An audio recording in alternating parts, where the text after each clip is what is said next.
Jagex has just released their first piece of content for 2023, and it's a soloable boss, which means players from all over RuneScape are going to be flocking to this thing to make as much money as quickly as they can. So, how much we talking?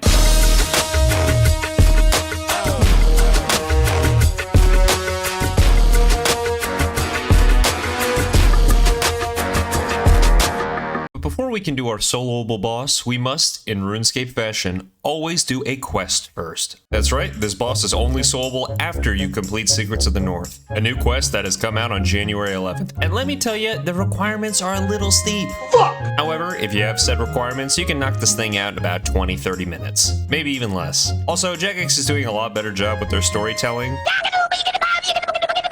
So if you want to do the quest without a helper, I'm just kidding, nobody does that. But we're not here to talk about the quest, we're here to talk about the boss. And the boss's name? Phantom Muspah. His stats are about the same as Vorkath, his difficulty is maybe a little bit more than Vorkath, which has the whole 2000scape subreddit crying, but what's new there? And this boss, for main accounts, it'll kick out some decent cash, but for Iron Man,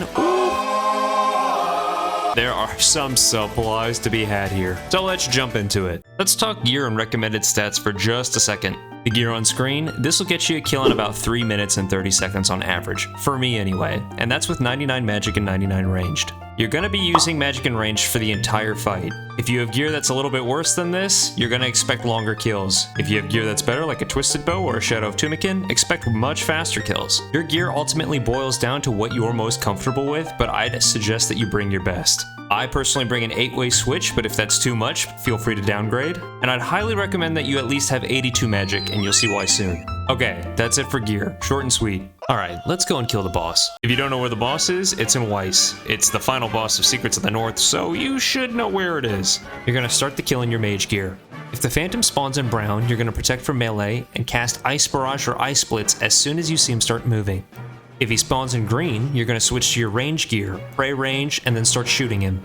The Phantom will switch between brown and green throughout the entire fight. These two steps you need to repeat every single time he changes his phase. It's also important to note that every single time he changes his phase, he's going to set a spike underneath your feet. You need to move out of the way, switch your gear and your prayers every single phase. So brown is melee phase and green is ranged phase. Periodically in ranged phase, he will switch up his attacks and throw a ball of magic at you. It is extremely important that you pray mage against this ball. It will drain your prayer if it hits you, and I've seen it hit as high as 60. The timing with this attack is very generous. As long as you have pray mage on when the attack hits you, you will be okay. I also recommend playing with game sounds on, as it has a very distinct sound. The Phantom also has multiple special attacks as well.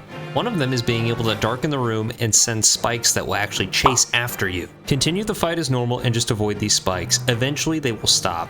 Another one of these special attacks is when the boss goes sicko mode. This looks really intimidating, but it's actually the easiest part of the fight. Stand on this tile, click the boss one time, and your character will do the rest. If you're having a hard time clicking the boss when he's teleporting around, try right-clicking him before he starts teleporting, and click attack once he starts. Your character will automatically attack him and continue attacking him throughout this entire phase. You don't need to keep clicking him. You'll also be safe in this spot, so don't move.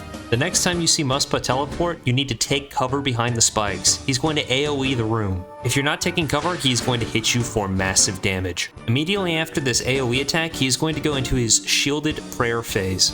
You're going to need to smite his shield. There's an easy trick to do this. The Muspah attacks every 6 ticks. And different weapons in RuneScape that are effective against Muspah also attack on 6-tick cycles.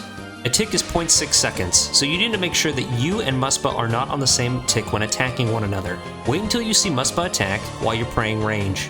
Then immediately pray Smite and attack him back. When your attack finishes, immediately switch back to praying ranged. When Muspah's attack is over, go back to praying Smite. You're going to trade attacks back and forth. Muspah can mix up these trades by throwing a mage attack at you. You can smite before this mage attack hits you typically, however, it's better just to pray mage, and then immediately pray range again and wait for his next attack, and get back into the cycle. Trading in this pattern only works if you are also using a 6-tick weapon. If you're using something faster than 6 ticks, you're going to have a better innate understanding of what ticks are. Some examples of some 6-tick weapons that you can use in this scenario would be the Bofa on long range, T-bow on rapid, or Rune crossbow on rapid. You can also use Sapphire enchanted bolts for this phase. They directly attack his prayer. However, I'm lazy and that's an extra inventory slot, so I don't bother. But it might work for you. After you've smited the Phantom, make sure to pray range again. This is his final phase. He's going to massively spawn spikes around the room and continue attacking you with range and mage until he dies. Keep attacking until his HP is 0, and congratulations! Just like with anything, this just takes some practice. A lot of the money that you'll make from the Phantom really comes from just the regular drops that it has. Some of the drops are actually really good. And some of the drops are not so great. But I managed to knock out 50 kills on the first day. There were actually nerfs after the first day, so here's the loot, unnerfed. And then day 2, they did a slight nerf, but it wasn't too bad, so here's day 2.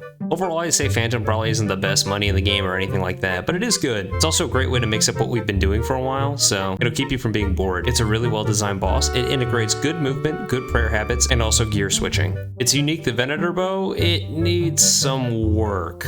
We'll see if it's best in slot at one of the bosses later on this year with the announcement of Desert Treasure 2. And after being here a while, I can safely say that you won't die. Well, if you liked the video, make sure to like and subscribe. Check out the channel, I've got a collection log series going on, and see you next week.